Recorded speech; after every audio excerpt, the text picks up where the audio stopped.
Hi there, I'm Coach Kenneth. And I'm Coach Victoria. And today we're going to be talking about healing relationship anxiety. You know, many people that come to the channel have no idea about how anxiety has been ruining and running their whole life. But I heard years ago, people described as like blobs of anxiety. And it's kind of true, right? Yeah. But we're not aware of it. And anxiety causes us to do so many of the things that actually ruin our relationship. Okay? And as Margaret always used to say to me, all anxiety is separation anxiety. Right? So we're going to be talking about this because it's really important that you work on healing your own issues with anxiety if you're going to have a healthy relationship with somebody. Exactly. So today we're going to talk about relationship anxiety in general and talk about how it affects the different attachment styles. Because the insecure attachment styles, both anxious and avoidant, are just that, insecure. So there is a level of anxiety in both of those that affect the connection. Yes. So relationship anxiety can be defined by experiencing fear, doubt, insecurity in a relationship. The worry might attach itself to the fear of your partner cheating, for example, your partner leaving you or abandoning you, but it can also be the fear that your partner doesn't really love you, that your partner is not really there for you, that they don't really care. Yeah. So the anxiety can also be this general sense of discomfort that might be inexplicable. You might be feeling some type of way in a relationship that you don't when you're outside of one. It's actually pretty wild. I had a call with somebody not too long ago that ended a relationship themselves because they couldn't stand that feeling of anxiety of being in a relationship itself. And then later they had breakup anxiety. So these things are real. They do affect our Pick your connections. poison. I know. They do affect our relationships. So we figured we would talk about it today and also towards the end of the video talk about some strategies of how to manage these feelings. Maybe that's what Bono meant with live with or without you. I can't live with, I can't live with or without you. You know the song? Yeah. That's him. Anxiety He was either way. experiencing relationship anxiety. Either way, I'm going to be so anxious I can't take it. In a very soothing song, though. I see. So we're going to be talking about this because you have to learn how to work through these feelings because they're going to come up. They're going to come up. Anytime you're connected to somebody, you're going to experience anxiety at some point. Even if you are both very secure in the relationship, even secure, healthy people are going to feel anxiety at times. But you can't let it affect you enough that it's ruining the relationship, right? And a lot of people just think when they hear anxiety, oh, the anxious attachment style. But that's not true. Avoidants are very anxious. In fact, in many ways, I think avoidants are more anxious. It's just a different way of coming out.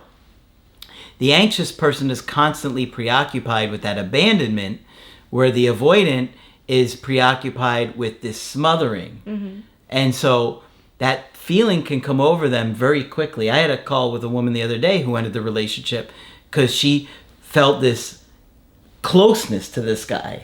You know, that loving feeling of closeness, and that was it. It scared her. And they wound up breaking up a bunch of times because of that. But don't think when we say anxious, we only mean preoccupied, anxious people. Avoidants are anxious as well. And it's so ironic because our anxiety does often lead to breakups. You know, the things that we fear most we cause to happen. You say it a lot. And one of the earliest videos I did, the real reason relationships fail, I talk about it extensively. Yeah. So for the anxious attachment style, how does this anxiety come out? We see it in catastrophizing, which is a term that we've talked about before, which is basically thinking of the worst case scenario. So this is, oh my gosh, my partner didn't respond in 2 hours. They must have gotten into an accident. Or maybe they're cheating on me. 2 hours, more like 2 minutes. I've had clients that I've worked with, I saw that would explode over the guy coming home 5 minutes late. Like literally. And he was, where were you at?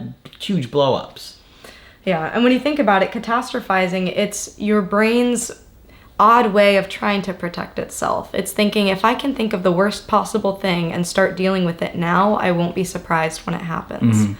And, you know, this is a really common way of thinking, but it often takes you out of the present moment, out of reality, and causes you a lot more grief that isn't actually going on. Yeah. So you're suffering twice as much and even less equipped to handle something if it does come up. The other thing that can happen with anxious attachment style is false accusations. We can spiral so much that we convince ourselves that our worst fears are real.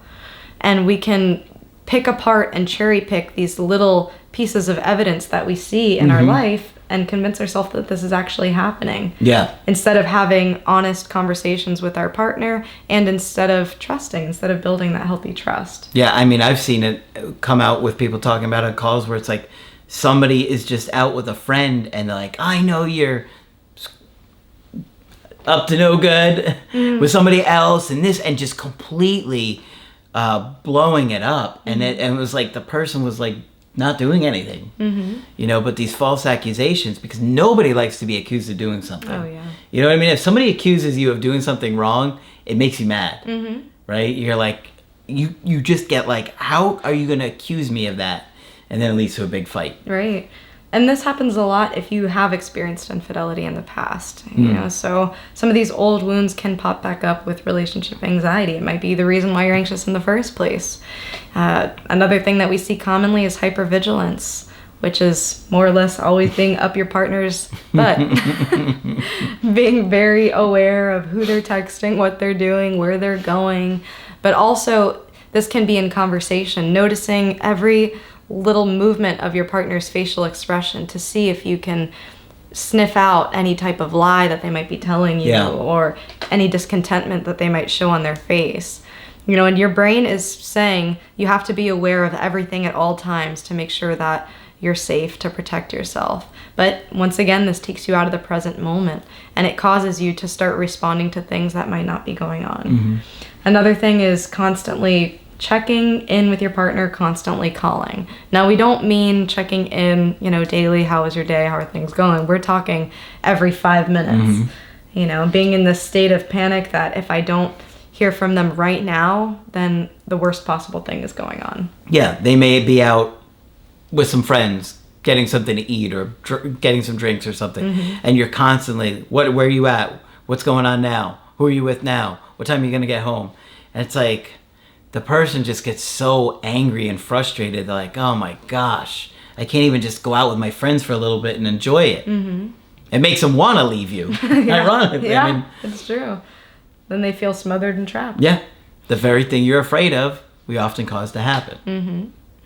So for the avoidant attachment style, things are a little bit different. You see more of the opposite end of things, more of a distrust in your partner, more of questioning their intentions with you and assuming that your partner secretly wants something to go wrong.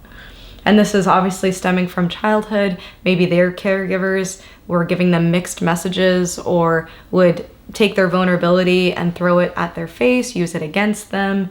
So all of these things do have origins, but for the avoidant attachment style in a relationship, this anxiety can be distancing to protect yourself. It can be shutting down, purposefully using vague language to not give a potential perpetrator or potential somebody who can hurt you fuel. It can also be quitting before you're fired, so ending the relationship prematurely out of what you fear might happen.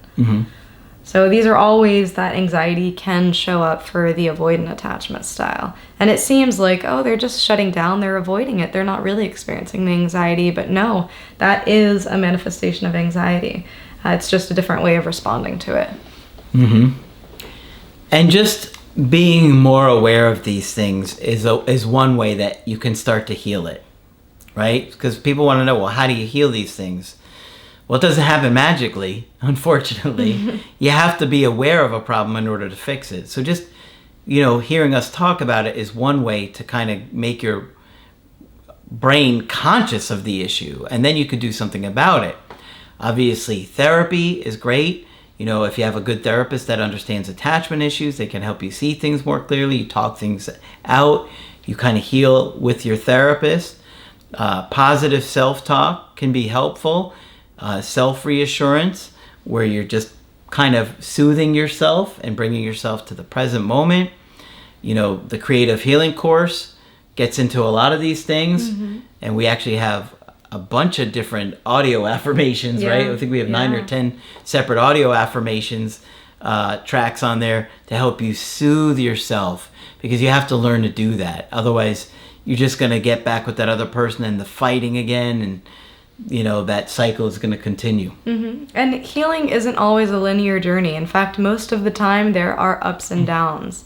And so these are all skills that you can work on, improve on. Sure, there's going to be times where you're triggered. Sure, there's going to be times where your anxiety is higher, but your ability to keep it in check does get better. Core issues, working on those childhood experiences, working on those attachment wounds from early on is going to be a huge benefit to you in healing your anxiety. So thinking back, what happened? What happened in your childhood? What role models did you have for relationships and for attachment, for connection? Were these positive? Were these negative? In what ways were you affected as a kid? Did you feel safe? Did you feel connected to your parents? And what are your earliest memories of behaving in ways that are anxious or avoidant? I was in a call with somebody and they were recalling a time where they were young and their father had said, "I'm going to be right back. I'm coming back. And I'll be there on your birthday and I'll be there on Christmas." And the client was explaining to me how she, as a little kid, would wait by the door for hours on end for her father to show up. And her father, I believe, had substance abuse issues. And so that feeling of waiting and nothing happening, it almost brought tears to my eyes, because I imagine this childlike hope, and very, very early on, experiencing that level of disappointment can affect you for a lifetime. Yeah. And then sometimes you wind up with a man who you're always waiting for them to show up. Right? I mean, we've seen people like that. Oh, yeah. So, you got to consider all these things. As I learned more about this, I thought about my mom and her level of anxiety. And so you want to think about your parents' level of anxiety, your mom's level of anxiety. Because it's like, if they're a really anxious person, how can they soothe you? They don't know how to soothe themselves. So imagine what level of anxiety they're at. How are they going to bring you lower than that? Because they're naturally at that internal state, right? So my mom was a very anxious person. And so I had anxiety, didn't even realize it, till I got older and started to really understand these things. And you got to look close, both of your parents, how they affected you, how it came out, Yeah, exactly. And the very last piece of wisdom that we can share with you is also envisioning what a healthy future can look like. A lot of times we can get into that routine where we are digging up these past memories and understanding a lot about ourselves, but then we get stuck. Okay, I understand all of this about myself. I have all of this insight. Where do I go from here? These patterns keep repeating, even if I understand bit by bit what's happening and how I fall into them. So being able to envision what would life look like if you didn't have relationship anxiety, both if you're anxious or if you're more avoidant. What would it look like to be able to have this healthy interdependence where you can accept love from another person and cherish it and enjoy it, and likewise give love very freely without this fear that this other person is going to hurt you at some point? What would that look like? Envisioning it in your mind makes it closer to reality. If you can dream it, you can create it. So it sounds like a Walt Disney quote. If you can dream it, you can do it. Is that really? I think it is. People are going to let us know in the comments, right? It is cheesy, but it is true. You got to start somewhere. And hope is a very, very, very powerful tool and a powerful motivator. Absolutely, it is. And you can change your life. It takes work, though. Okay, sitting around just obsessing about your ex, where they're at, who they're talking to, who they're with, those things are not going to bring them back, and they're not going to get you to a better place. So do your best to focus on the healthy things and push that aside for now, because many of you are going to hear from your ex anyway, and you'll have spent hours and hours and probably days and weeks and months worth of your time obsessing, when if you focused on the healthy things and then they come back one day, you're ready to have a fantastic relationship with them. At least you're going to bring that to the table. Maybe they won't, but you will. Yeah, and I do believe that everybody has the capacity to be in a healthy relationship and to enjoy the benefits of it. You know, relationship anxiety can take you out of the present, can take you out of a lot of joy that can be experienced through connecting. Absolutely. All right. So hopefully you found this helpful. And of course, if you want to connect with us, you can do that on my website, askcraig.net. I do email coaching and I do Skype. Victoria is also available for Skype coaching. I'm here if you'd like to chat. Just click on her name on the top of the website to schedule with her. But that's it for this video. I'm Coach Craig Kenneth. And I'm Coach Victoria. And we will talk with you soon.